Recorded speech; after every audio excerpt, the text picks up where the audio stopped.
Okay then. So moving on from darning socks. Internal pitfalls. Are we our own worst enemy, Helen? I wouldn't say we're our own worst enemy, but we can be our own worst saboteur for sure, and we can be our own worst critic as well. And internal pitfalls are what I refer to as kind of things that come from within ourselves that could undermine our success at our month off. There's all sorts of external things as well that come from outside, but inside we can have feelings, thoughts, emotion, self-talk, and these are all things that come from within ourselves. But those are often very powerful drivers for people who are used to responding to all of those things with alcohol. We've got this acronym here called HALT, but it's a very basic acronym to remember, which is if you have an urge or a craving for a drink, or you think you might, are you hungry? Are you angry or experiencing another emotion? Are you lonely, or which could also be bored? Or are you tired?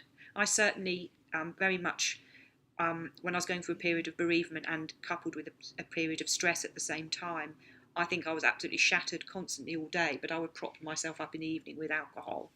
It would be my time.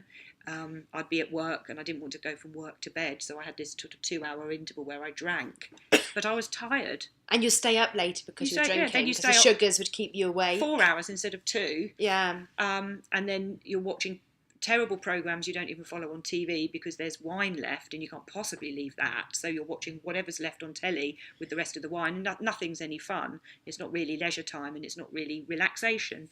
So think about whether if you have an urge or a craving for a drink, if there's something internal going on. Self-talk is what I would call our inner critic or our inner saboteur. We can really speak to ourselves quite harshly and in ways we wouldn't speak to other people.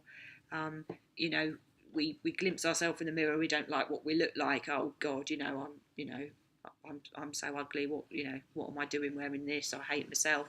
People have really negative self-talk, and that very much drives people to drink if that's what they're used to doing. So be aware of how you speak to yourself.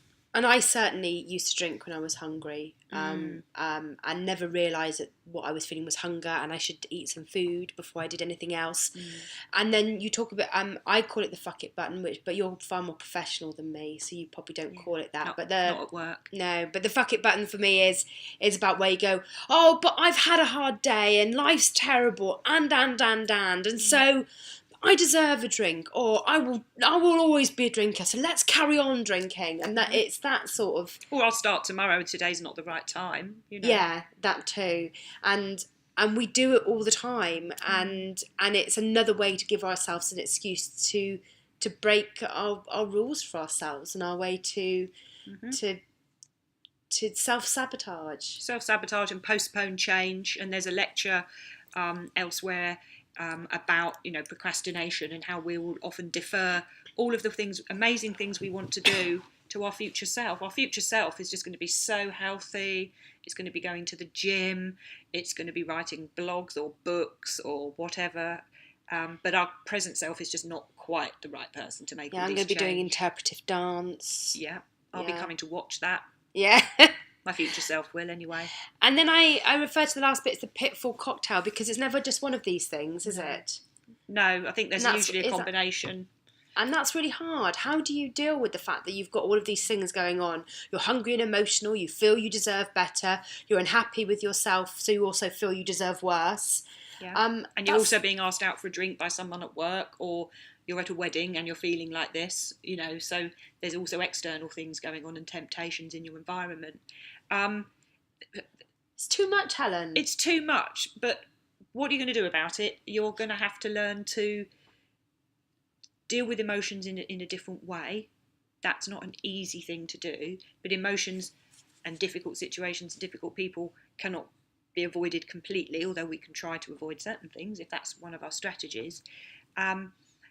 I think it's just about working through the different topics and the different strategies to cope with these things that are inevitable. And some of the strategies might be to avoid things and never do them again, but other things maybe we need different strategies to cope with different people in our lives who are difficult. So it's about recognising them. It's about developing some strategies, and we might come on to some of those at a later point. It's about also accepting that you will feel uncomfortable sometimes, and you'll have Yeah. to let all of this bombardment go on, but it will pass. It won't last It forever. will pass, and it's about developing what psychologists would call more frustration tolerance. Just becoming more able to tolerate some discomfort. And we're very used to wanting something and getting it now. It's why people get into so much debt, because they want to put things on their credit card rather than save up. It's why people crave a drink and then buy a drink and have a drink, because they don't want to feel that craving anymore. But actually, the craving will go away if you have a strategy for that. And even if it doesn't go away for a while, you definitely won't die of it.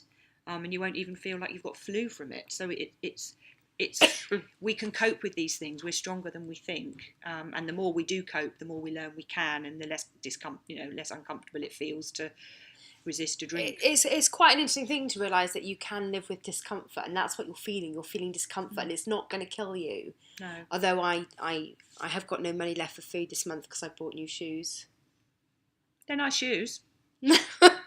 But that's that immediate gratification that we're on about. Yeah, it's absolutely. Not good, is it? We're not. Most people have something that they just can't wait for and they want. For some people it is food, and some people it's shopping.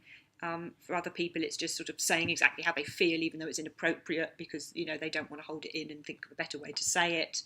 And guilty as charged on that front.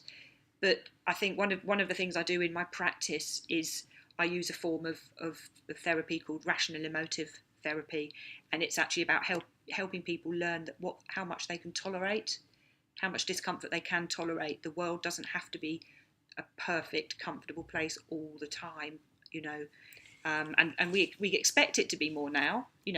These days we moan if we haven't got free Wi-Fi in our hotel, but 50 years ago, again, our problems would have been a little bit bigger than that, and we would have thought life was You'd have pretty run out good. of darning thread.